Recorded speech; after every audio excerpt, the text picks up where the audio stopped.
여러분들을 포함해서 오늘 모든 현대인들에게는 하나의 꿈이 있습니다. 그거는 성공하는 것이고 또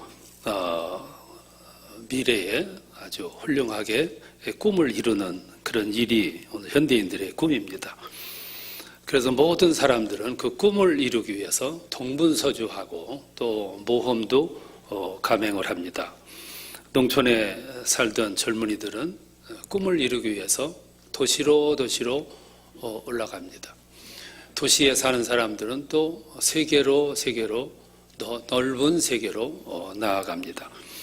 저 동남아에 살고 있던 젊은이들은 꿈을 이루기 위해서 한국 땅으로 모험해서 찾아옵니다. 또 북녘 땅에 살던 젊은이들은 사선을 넘어서 남쪽 땅으로 내려오고 그래서 무언가를 이루어 보려고 노력하고 힘을 씁니다. 그런 꿈이 없는 사람은, 비전이 없는 사람은 현실에 그냥 순응해서 현장에서 그냥 살아갈 것밖에는 없겠지요. 성공해야 됩니다. 성공하면 인생이 달라집니다. 또 생각이 달라지고 삶의 모습도 달라집니다. 현대인들은 돈을 좋아하는데 돈도 많이 벌어야 합니다. 오늘 목사님도 돈을 많이 벌라고 하셨는데 많이 벌어야 됩니다. 돈 많이 번 사람은 건강도 좋고 장수한다고 그럽니다.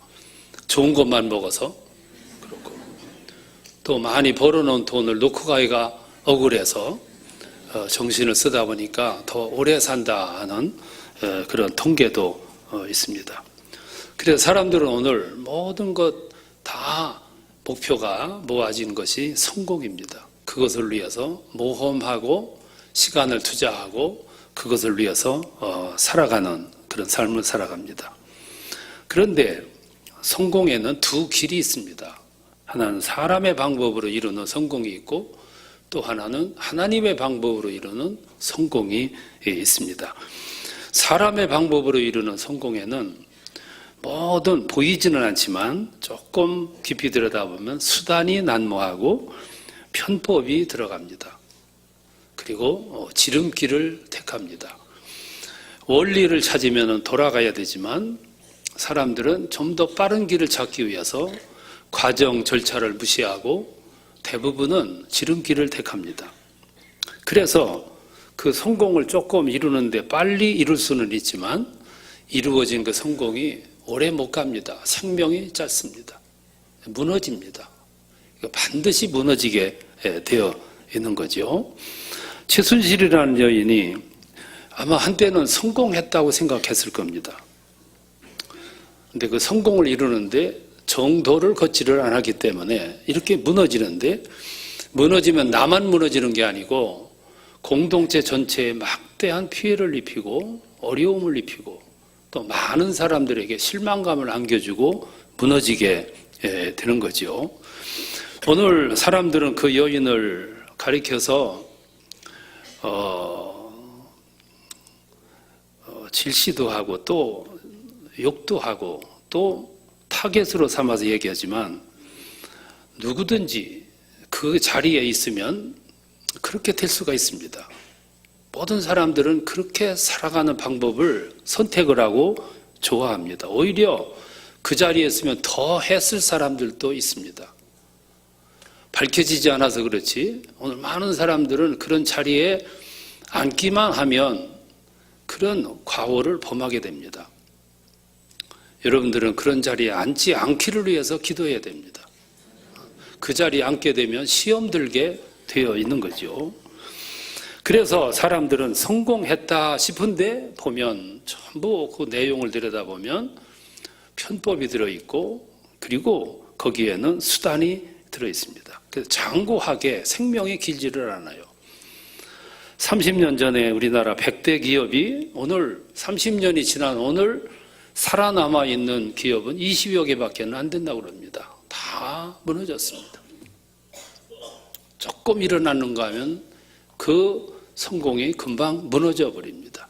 거기에 내용이 모두 불건전한 방법이 많이 있었을 겁니다. 오늘 좀 그럴듯하게 성공한 사람 같아가지고 장관하라. 그래서 장관으로 추천해 놓고 이렇게 삶의 모습, 과정, 절차, 내용을 이렇게 밝혀서 청문회를 해보니까 한결같이 편법을 사용했습니다. 너나 할 것 없이 크고 작은 것뿐이지 다 지름길을 택했고 편법을 택했고 수단을 택했습니다.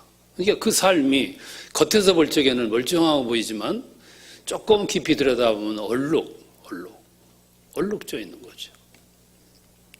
그래서 오늘은 장관하라고 해도 손사래를 치는 시대가 됐습니다. 그럼에도 불구하고 오늘 또 계속해서 사람들은 이 수단을 쓰기를 좋아합니다. 그렇게라도 해서 성공하기를 좋아해요. 그래서 계속 세상은 문제가 터지고 또 문제가 만들어지는 거죠. 저는 돈하고는 상관이 없는 삶을 삽니다만은 돈이라고 하는 거는 속성이 하나 있습니다. 그게 뭐냐면 돈은 쫓아간 만큼 도망가는 겁니다. 돈을 벌려면은 돈을 모른 척 해야 이 돈이 따라옵니다. 돈의 심리를 알아야 되는데 사람들은 몰라가지고 밤낮 없이 따라가니까 따라간 만큼 도망가는 거예요. 음식점을 하는 분들이 돈을 벌겠다고 그럽니다. 참 잘못된 발상이에요. 돈을 벌겠다고 음식점을 하면 반드시 망하게 돼 있습니다. 왜 그러냐면 내용을 속여야 되고 양을 속여야 되고 질을 속여야 되기 때문에 그거는 망하는 길이잖아요. 음식점을 해서 돈을 벌겠다는 발상 자체가 잘못된 거예요. 음식점을 하는 분이 성공하려고 하면은 생각을 바꿔야 됩니다. 내가 이 음식점을 해서 내가 정성껏 음식을 만들어서 이렇게 내놨을 때 사람들이 와가지고 참 맛있게 먹어주는 그 모습을 보면서 행복해 할 수 있는 사람이라야 성공하는 거예요. 왜 돈을 벌려고 합니까? 저 사람들이 내가 만든 음식, 우리 집에서 만든 저 음식을 정성껏 만든 음식을 사람들이 먹을 때 참 맛있게 먹을 때 왜 행복함을 느끼지를 못합니까? 보람을 느껴야 되고 기쁨을 느껴야 되고 행복함을 느껴야 되는 거죠. 좀 더 양을 더 주고 좀 더 질을 높여서 좀 더 뜻을 함께 해서 더 좋은 음식을 만들려고 노력을 할 때 사람들은 너무 잘 알아요, 그 마음을. 그때 사람들은 알아주고 찾아와주고 그래야 돈도 같이 오는 건데 그게 원리인데 그게 정도인데 돈을 벌겠다는 마음이 앞서니까 자꾸 줄이고 속이는 거예요. 그게 망하는 길이잖아요. 이게 그러면 이 세속의 세상에서만 그러냐 하면 그렇지가 않아. 우리 목회하는 분들도 너무 많이 수단을 써요. 방법을 쓰고 편법도 쓰고. 그래서 교회가 무너지고 부도나고 그러잖아요. 인간적인 방법을 수단을 가장 많이 써서 무너진 교회 대표적인 것이죠. 캘리포니아에 있는 수정교회라고요. 여러분 가보셨을 거예요. 세계에서 모여든 사람들이 관광도 가요. 로버트 슐러라고 하는 목사님이 참 목회를 잘했습니다. 세계 각지에 모여서 그 교회 가서 예배드렸고 관광도 갔어요. 거기까지는 참 좋았는데 그 목사님이 은퇴를 하시고 그 교회를 아들에게 물려줬습니다. 아들이 책임감 있게 그 교회를 담임을 해서 정말로 기도하고 정말로 말씀에 입각해서 목회를 했더라면 참 좋았겠는데 아들이 못했어요. 그 아들이 아웃되고 그 다음에 딸에게 줬습니다. 딸을 안수해가지고 딸에게 목회자로 세웠어요. 그 딸이 무거운 책임을 느끼고 정말로 무거운 책임을 느끼고 책임 있게 목회를 했더라면 또 괜찮았는데 그렇지가 못한 거예요. 결국에 가가지고는 교회가 부도가 나 천주교에 팔려버렸어요. 왜 꼭 내 아들이어야 되고 내 딸이어야 됩니까? 정도를 걸어가지 않고 편법을 쓰다가 보니까 오늘 이 세상에 세속에만 그런 일이 있고 정치계만 그런 일이 있냐 하면 그건 아니에요. 교회도 마찬가지예요. 그래서 오늘 교회가 세상으로부터 지탄을 받게 되는 거죠. 그래서 인간의 역사는 부침의 역사예요. 어제 일어났는가 하면 오늘 무너지고 10년 전에 일어났는가 하면 10년을 버티지 못하고 또 무너지고 부침의 역사. 수단과 방법과 지름길을 택한 결과라고 볼 수 있죠. 그런가 하면 하나님의 방법으로 성공하는 방법이 있어요. 그게 본문에서 우리에게 제시를 해줍니다. 마태복음 6장은 예수님께서 그 기도를 가르치는 내용의 말씀이에요. 예수님 제자들에게 기도를 가르칩니다. 너는 은밀하게 기도해라. 외식하고 기도하지 말아라. 골방에 들어가서 기도해라. 그리고 마지막에 가가지고 모범 기도문을 우리에게 제시를 해줬어요. 그게 주기도입니다. 그리고 끝마무리에 가가지고 33, 34절에서 말씀하시기를 먼저 그의 나라와 의를 구하라. 그리하면 이 모든 것을 더하여 주시리라. 내일 일 걱정하지 마라. 너희는 먼저 그의 나라와 의를 구해. 그러면 그 이후의 문제는 내가 책임질 거야. 그런 말씀이에요. 하나님의 생각은 사람들의 생각과 다릅니다. 사람의 생각은 우선 나예요. 모든 것의 목적이나 초점이 나예요. 이익 중심이에요. 얼마나 나에게 유리한가를 따집니다. 사람들은 손해나는 짓 안 해요. 다 이익되는 일만 하려고 그래요. 나. 그래서 문제가 발생하는 거예요. 형제 간에도 물생, 부부 간에도 문제, 가정에도 문제, 그리고 교회도 그래서 문제가 발생하는 거예요. 다 나 보니. 그런데 하나님의 생각은 전체에 초점이 맞춰져 있어요. 전체에게 이익이 되도록 모든 사람을 살리는데 하나님의 초점이 맞춰져 있어요. 그래서 하나님이 세상을 이처럼 사랑해서 어떻게?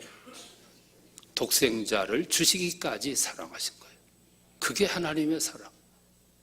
나 혼자가 아니고 전체 모두에게. 이 모두 전체에 의한 뜻, 그것이 먼저 그의 나라와 의를 구하는 삶이라는 거죠. 여러분, 그리스도인은 누구입니까? 그리스도인은 그 뜻을 먼저 그의 나라와 그의 의를 구현하면서 세상에서 살아가는 사람들이 그리스도인이에요. 그렇게 살아가고 계시죠? 대답이 없는 건 지금 여러분 고민이 많다는 얘기예요. 많이 들은 말씀이야, 이 말씀.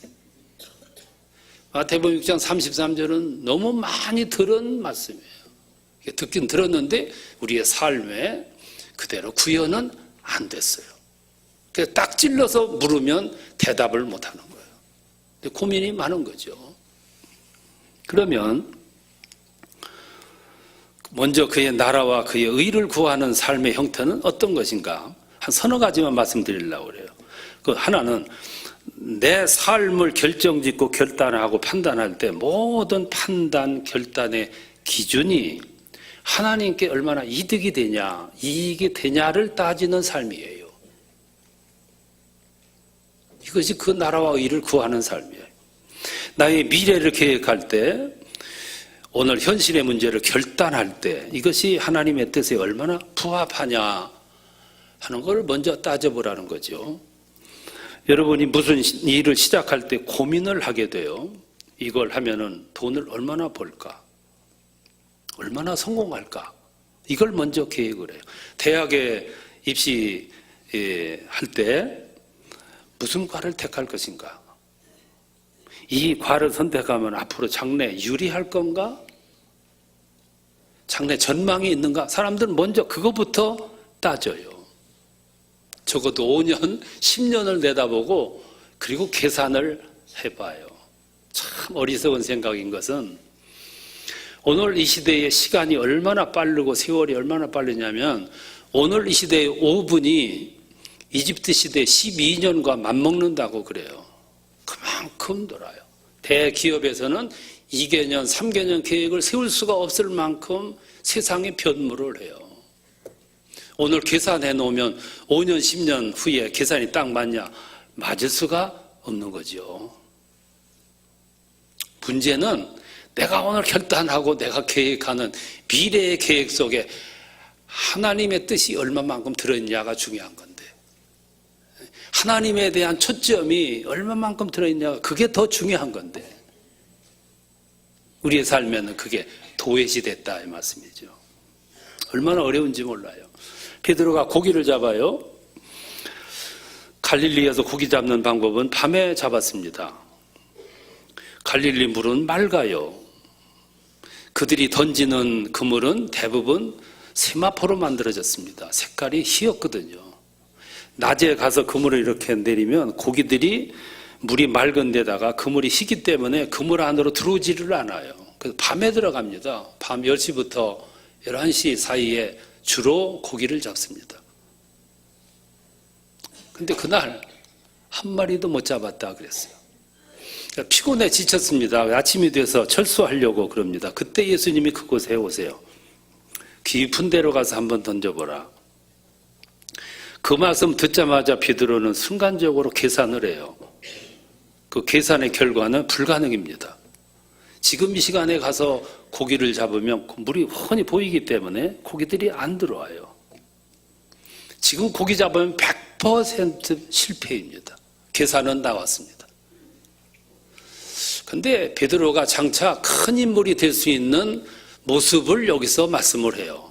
그게 뭐냐면, 내 생각으로는 불가능하지만, 내 판단으로는 지금 가면 실패하지만, 주께서 말씀하시니 내가 한 번 더 시도해버리다. 이 부분이 장차 베드로가 어떤 사람으로 성장할 것인가를 보여주는 대목이기도 해요. 그래서 가서 던집니다. 내 생각으로는 아니지만 주께서 말씀하시니. 그랬더니 상식을 뒤엎고 그물 가득히 고기가 잡혔다고 그랬습니다. 베드로가 그물을 다시 던졌던 건 내 뜻이 아니었습니다. 내 판단이 아니었습니다. 내가 오늘 결단하는데 그 결단의 원인이 주께서 말씀하시니, 그것이 그리스도인의 삶입니다. 어느 젊은이가 대학을 졸업했습니다. 시험을 쳐서 대기업에 합격을 했어요. 열심히 다닙니다. 꿈을 이룰 때가 됐습니다. 기대를 가지고 다녀요. 몇 개월을 다녔습니다. 다니다 보니까 이것이 아니었습니다. 내가 이러려고 대기업에 들어온 게 아니었어. 나는 할머니, 어머니, 그리고 나 역사성 있는 신앙의 후예인데 주일날은 가서 헌신도 할 뿐만 아니라 예배를 드려야 되는데 너무 바빠가지고 예배도 드릴 시간이 없었어요. 그걸 몇 개월 다니다 보니까 이거는 아니었어요. 아무리 판단해도 이거는 아니었어요. 그래서 사표를 던져. 그리고 조금 급을 낮춰가지고 직장에 또 가서 원서를 넣었어요. 면접 시간이 됐습니다. 면접관이 물어봅니다. 왜 그 좋은 회사 놔두고 여기로 왔냐? 그러니까 이 젊은이가 대답하기를, 나는 신앙인이고 그리스도인인데 나는 주일날 예배를 드려야 되는데 너무 바빠가지고 너무 분주해서 기계처럼 살아가는 이것이 아니다. 예배 드리기 위해서 이곳에 왔다고 그렇게 대답을 했어요. 여러분 이미 판단이 나왔을 거예요. 이렇게 얘기하면 될 것도 안 돼요. 주일도 열심히 나와서 일하겠습니다. 이래야지. 주일 지키기 위해서 왔다고. 되겠어요? 그런데 보란듯이 그 합격을 했어요. 왜 그랬냐? 그 면접관이 장로였어. 그 면접관 장로 신앙인이 가만히 보니까 이게 보통 중심 있는 젊은이가 아니에요. 자기 신조가 뚜렷해. 책임감이 있어. 무엇인가 맡기면 큰 일을 할 것 같은 뜻이 있어요. 이게 당당하게 합격을 시킨 거예요. 내가 이 회사에서 저 회사를 옮길 때 연봉을 더 주기 때문에 장차 승진하는데 유리하기 때문에 여러 가지 입지 조건이 좋기 때문에 이렇게 움직였다면 그 앞길은 열리지 않았을 수도 있어요. 근데 그 동기가, 뜻이, 원인이 하나님께 있어요. 그러니까 당당하게 말할 수 있었고 듣는 사람들이 공감을 하게 됐고, 그래서 그의 길은 훤하게 열리는 거예요. 사람들은 자꾸만 내가 수단과 방법을 통해서, 무슨 방법을 통해서 뭐 진로를 계산하려고 하는데 언제는 방법 가지고 됐냐 이 말씀이에요. 성공의 길은 사람의 길이 있고 하나님의 길이 있어요. 모든 것의 뜻이 하나님께 있어야 된다는 거죠. 두 번째는 목표가 선해야 됩니다. 여러분 선하게 살고 계시죠? 자신 있게 대답이 나올 수가 없습니다. 원인이 있는 거죠. 내 삶이 뜻이 선하다면 그것은 분명 하나님의 나라와 의를 구하는 삶이 될 것입니다. 우리의 인생관이나 나의 삶의 내용이나 그리고 내가 추구하는 가치가 목적이 뜻이 선하다면 아마도 그 뜻은 하나님이 이루실 거예요. 오늘 모든 사람들이 이익은 적어도 이 삶을 추구하는 삶이 극히 적은 시대에 우리가 살고 있습니다. 그 때문에 하나님의 의가 없는 거예요. 우리 그리스도인들조차도 너무 내 이익의 삶의 중심을 가지고 살아가요.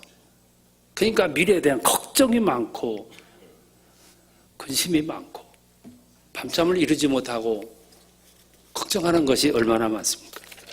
선해야 된다는 거죠. 현택관이라는 서울대 교수가 있습니다. 이분은 세계 1% 안에 들어가는 과학자예요. 이분이 성공했습니다. 그래서 기자가 물었어요. 어떻게 그렇게 성공할 수 있냐 했더니 짤막하게 세 가지로 대답. 첫 번째, 나는 이 사람들이 가지 않은 이 분야를 연구를 하면서 시도할 때 나는 사람들이 잘 알지 못하는 길을 개척을 해서 이 세상에 개척자로서 공헌하고 싶다 하는 뜻을 가지고 갔다 그랬어요. 이분이 연구한 것이 나노라고 하는 분야인데 나노는 10억 분의 1이라고 하는 소량을 연구하는 분야예요. 우리나라가 용어 자체도 서툴 때 모든 사람들이 그 길을 꺼려갈 때 사람들이 반대할 때 그분은 과감하게 그 길을 택했어요. 그 길을 가면서 그는 마음에 다짐하기를 나는 아무도 가지 않은 길을 가서 그 길을 개척해서 개척자가 돼서 우리 사회에 공헌하겠다. 우선 여러분 그 뜻에 철학이 들어있잖아요. 뜻이 들어있어요. 두 번째, 나는 하나님 중심의 삶을 살자. 그렇게 다짐했다는 거예요. 그래서 책상 앞에 코람 데오라는 글귀를 써놓고 그게 하나님 앞에서라는 뜻이잖아요. 그렇게 써놓고 자기 자신에게 늘 격려했어요. 온전하자, 거룩하자, 그리고 진실하자. 내가 하나님의 뜻을 이루는데 100% 이룰 수는 없지만 최선을 다하면 나의 부족한 부분은 하나님이 이루실 것이다. 그 길을 가자. 그리고 세 번째는 애국하자 그랬어요. 농촌에서 태어났는데 나라에서 국비 장학금을 줘서 미국에 가서 공부하고 돌아와서 내가 오늘 유명한 학자가 됐는데 나는 이 나라를 빚은 진 사람이고 이 나라에 태어난 것을 행복으로 느끼는 사람이다. 애국하자. 그것이 내 도리다. 여러분 이 세 가지 계획 중에 내 이익은 하나도 없습니다. 모두 하나님의 뜻을 구하는 삶의 내용이었어요. 세상에 공헌하는 삶을 살기로 공헌을 했어요. 그러니까 하나님께서 이런 사람을 저 위에서 내려다보시고 이 젊은이 앞길을 인도하시는데 그런 방법을 통해서 인도해 주셨어요. 얼마나 대견합니까? 위에서 내려다보시고 이런 젊은이의 앞길을 인도하시는데 위에서 인도하시고 사람들 통해서 측면에서 인도하시고 배 위에서 이끌어주시고 그러니까 오늘 그 젊은이가 유명한 학자가 된 거죠. 오늘 이 땅에 이런 지성인이 있다는 것이 참 감사하고 이런 신앙인이 있다는 것이 참 감사해요. 오늘 세상이 금방 무너질 것 같지만 여러분들 속에도 그런 분이 없겠어요? 나타나지는 않지만 속으로 내면으로 철두철미하게 코람데오의 인생을 살아가고 하나님의 뜻을 이루며 살아가고자 애쓰는 분들이 한두 분이겠냐고요. 그러니까 이 세상이 금방 무너질 것 같은데 든든하게 세워져 가는 거예요. 조용하면서도 은밀하게 기도하는 분들이 얼마나 많겠냐고요. 이게 선한 사람. 이 삶이 그의 나라와 그의 의를 구하는 삶이라 그 말이죠. 오늘 사람들은 너무 성공에 집착해요. 집착하니까 방법에 매달리게 되고 수단에 매달리게 되고 가급적이면 지름길을 가려고 하고 과정을 무시하고 횡재를 요구하다 보니까 오늘 이 사역이 이렇게 어려워지는 거죠. 성공하는 길은 사람의 방법이 있고 하나님의 방법이 있습니다. 또 하나 세 번째는 정체성입니다. 정체성이 분명한 거예요. 나는 누구인가? 나는 그리스도인이요. 나는 하나님의 백성이다. 여러분 얼마만큼 이걸 표현하고 사십니까? 오늘 우리는 성경책을 들고 거리를 오고 갈 수도 없을 만큼 왜소해진 마음을 가지고 살아가요. 아예 성경책을 들고 오지도 않아. 여기 앞에서 다 쏴주니까 편리하게 그냥 오는 거예요. 이게 점점 우리 삶에서 말씀이 없어져 버려요. 말씀이 멀어져 버리는 거죠. 이게 나의 정체성까지도 모호해지는 거예요. 제 친구 목사님은 목회하고 있는데 그 교회 옆에 절이 있습니다. 또 그 옆에 성당도 있고. 그래서 이 세 분이 자주 만나서 친교를 해요. 성탄 때는 스님도 오시고 초파일 때는 가기도 하시고. 언젠가 절에 행사가 있어서 갔더니 요즘 교회에서 안 보이던 집사님이 거기 와 앉았더라고요. 그래요. 기절초풍했다고 그럽니다. 왔다 갔다 해도 정도가 있는 거지. 이쪽 끝에서 저쪽 끝으로 갔다는 걸 어떻게 생각하십니까? 우리가 그리스도인 됐다고 하는 것은 어쩌다 오다 가다 된 것이 아니고 하나님의 독생자 모노게네스예요. 애아들이 아니고 독생하신 아들을 세상에 던져서 희생시킴으로 피로 구속했고 피로 사신받은 우리인데 이거를 너무 쉽게 포기하고 너무 쉽게 던져버리고. 그러니까 천만 그리스도인들이 세상에 있지만 위력을 발휘할 수가 없는 거예요. 오늘 세상에서 그리스도인들 보기를 너무 우습게 여기는 거예요. 왜 그러냐면 우리의 정체성이 불분명하기 때문에 그래요. 주일이 되면 아무리 바쁘고 분주해도 딱 하던 일을 딱 멈추고 예배드리러 갈 수 있는 이 중심이 오늘 그리스도인들에게는 그렇게 많지가 않아요. 이게 불행한 거죠.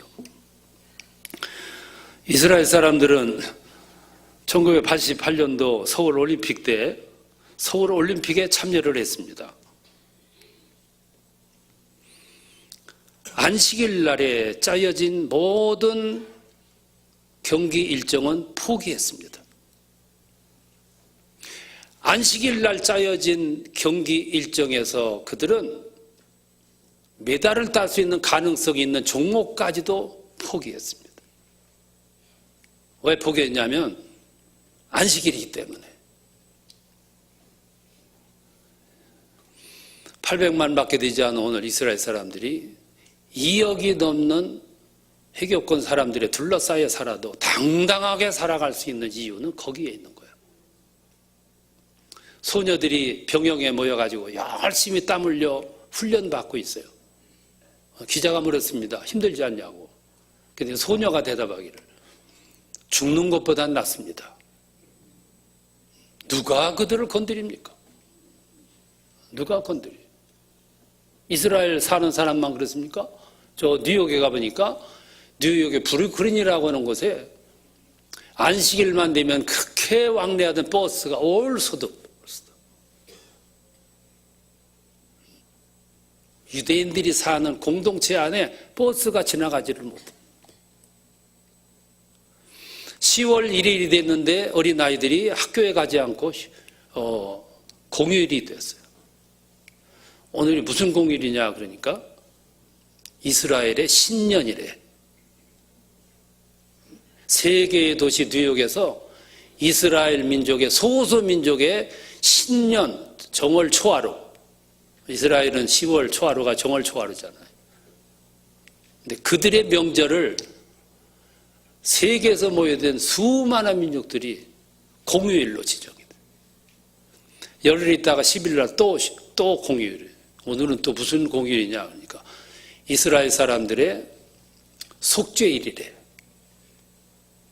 세계에서 모여든 이스라엘 민족이 이스라엘의 속죄일과 무슨 상관이 있습니까?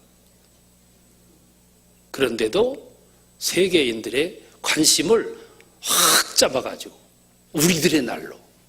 그러면 그 사람들이 이스라엘 사람들을 어떻게 보았길래 그런 결단을 내려줬고 그런 배려를 만들어줬겠어요. 그 이야기를 듣고 거리를 지나가는 랍비들의 자손들, 어리지만 까만 모자를 쓰고 까만 옷을 입고 지나가는 아이들만 봐도 섬뜩할 만큼 무서운 사람들. 그보다 숫자적으로 훨씬 더 많은 우리 교민들은 그들의 안중에도 없는 거예요. 그들의 모습에서 가장 큰 요소가 뭐냐면 정체성이에요. 우리는 하나님의 백성, 이스라엘. 안식일을 지키는 데도 생명을 걸고, 그러니까 세계 사람들이 두려워하고 무서워하는 거죠. 친구가 토요일 날 전화 와서 내일 점심이랑 같이 하자. 아유, 내일은 주일이야. 하나님 앞에 예배 드려야 돼. 모레 점심 어떨까? 모레는 자원봉사하는 날이야. 아, 하루 빠지면 어때? 아니야. 하나님과 약속했거든. 하나님과 약속한 날이야. 짤막한 말이지만 그 짤막한 말 한마디가 상대방 마음속에 저 친구만은 틀림이 없어. 나도 저 친구가 믿는 하나님이라면 믿고 싶어. 이게 무언의 메시지고 그 시대를 살아간 그리스도인들이 나가 전도대 들고 가서 전도 안 해도 괜찮아. 그 말 한마디 속에 그게 다 포함이 되어 있어. 하나님은 살아계시고 나의 신앙은 정체성을 분명하게 드러내놓고 상대방에게 전도한 건 아니지만 전도한 것이 되는, 오늘 우리 그리스도인들이 이렇게 세상을 살아갈 수만 있다면, 이런 중심을 가지고 정체성을 불살르고 살아간다면 오늘 세상 사람들 그리스도인들을 그렇게 우습게 보지는 않을 거예요. 너희는 먼저 그의 나라와 그의 의를 구하라. 사람들은 성공하고 싶은 마음이 너무 앞서다가 보니까 이와 같은 길을 잊어버리고 살아요. 우리 그리스도인들도 성경을 들고는 다니지만 너무 피상적으로 읽기 때문에 이 말씀이 피부에 와 닿지를 않는 거예요. 성공의 길은 편법이 아니고 수단이 아니고 지름길이 아니라 너희는 먼저 그의 나라와 의를 구하라. 그리하면 그 다음 문제, 내일 먹고 사는 문제, 이 모든 것을 더하여 주시리라. 오늘 여러분들의 삶에 이 같은 성령의 역사가, 은혜가 충만하시고 승리하시고 성공하시기를 축원합니다. 하나님 감사합니다. 오늘 거룩한 주일 맞이해서 주님 앞에 나와 겸손히 머리 숙였습니다. 말씀은 많지만 그 말씀이 내 마음에 다가오기까지 너무나 멀었습니다. 오늘 이 말씀을 마음에 심어 주옵소서. 그동안 너무 수단을 썼고 방법을 썼고 지름길이 무엇인가를 연구하느라고 골똘했습니다. 그리고 내일 일을 위해서 너무 노심초사하며 걱정하며 살았습니다.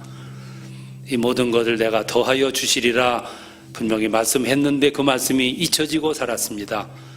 다시 한번 이 혼란의 시대에 이 말씀을 마음에 담고 살아가게 하시고, 그리고 이 혼란의 시대에 길을 잃어버리지 말고 방법을 잃지 말고 주께서 말씀하신 이 길을 따라 살아가는 저희들이 되게 하여 주시옵소서. 예수님의 이름으로 기도합니다. 아멘.